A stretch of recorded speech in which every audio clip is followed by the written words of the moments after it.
as I told you that I have already talked to you how the war between Alexander and Porus was finished because of his sister's intervention. And also how Sri Krishna, whose sister was Draupadi, Vishnu Maya was born as Draupadi, and how he came to save her chastity by rushing all the way from Dwarika.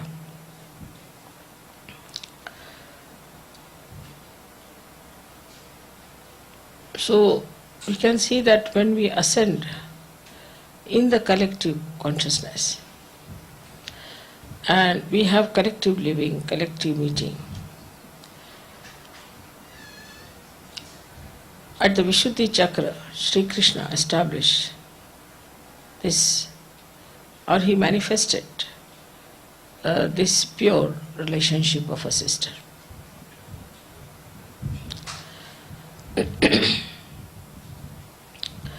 In a collective life that we have, in the ashram where we live, where we move about at SahajaYoga, if we do not have this basic principle within us, there will be a chaos, complete chaos. Once this purity of relationship is established, that apart from my wife, all the rest are my sisters or mothers,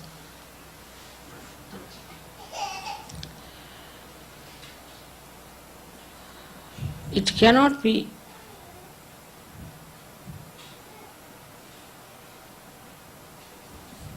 a proper society.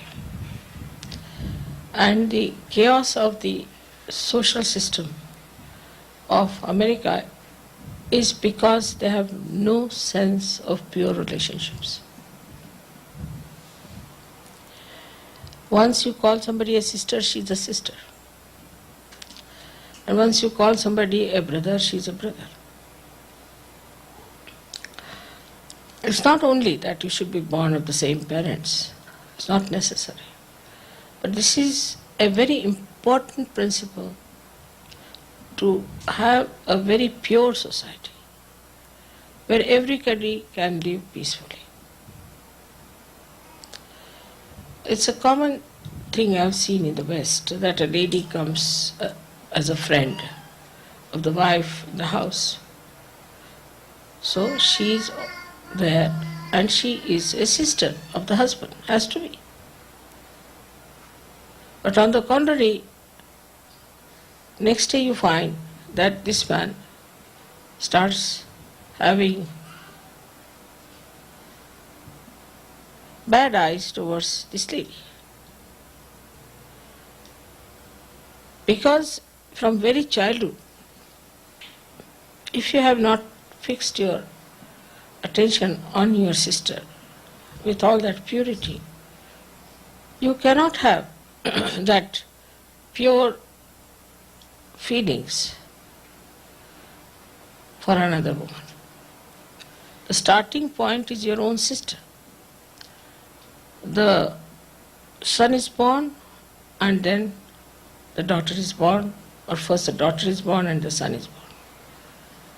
From that small age, when they are innocent, this is a dimension of sisterly pure relationship is developed.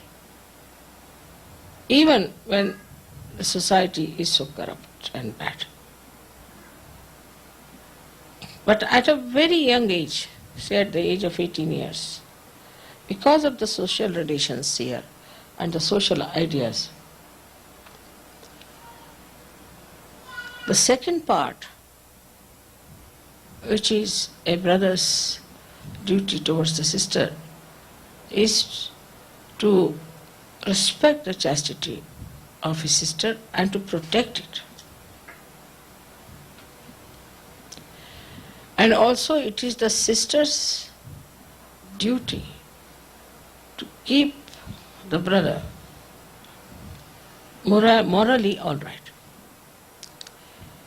So once it becomes freedom after 18 years of time, 18 years of age, then the sister goes with any man, lives with any man, the boy is not supposed to say anything. Or if the brother goes and stays with anyone, the sister cannot say anything, she cannot interfere. On the contrary, like India, anywhere, or I was told also in China and Egypt, even Islamic countries,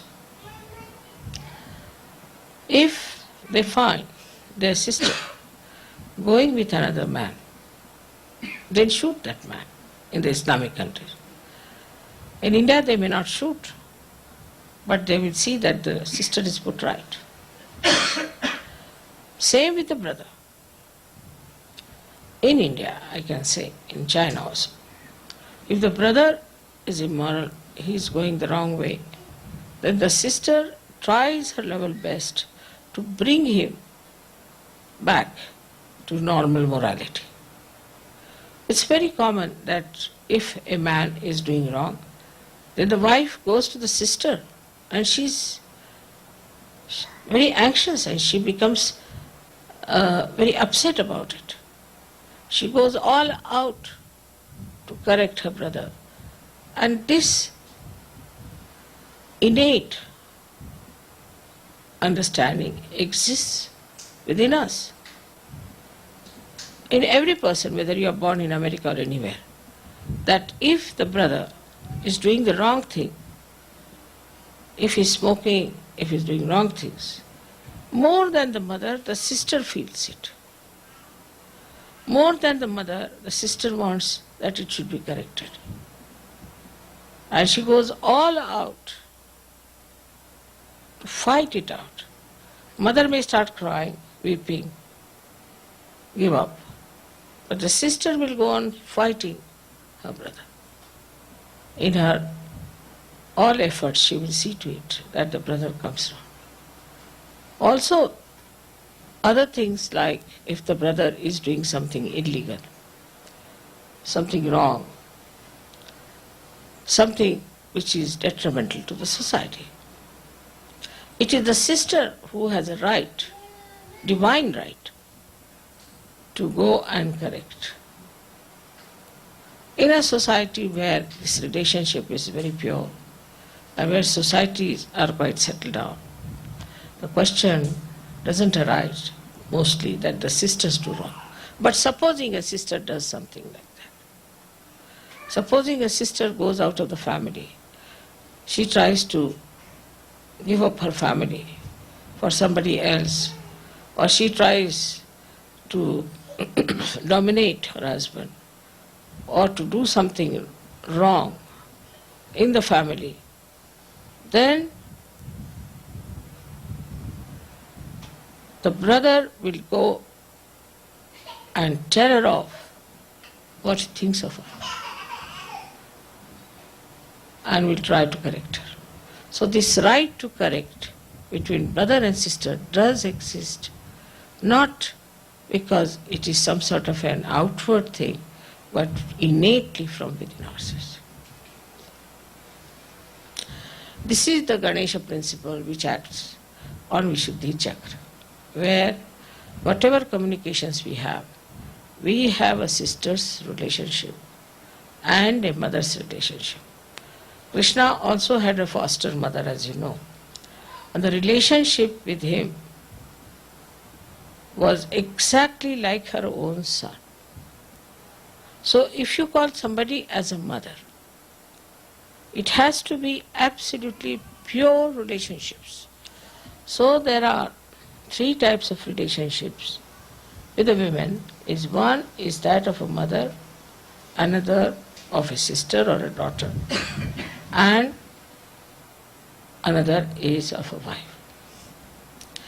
Daughter cannot correct the father.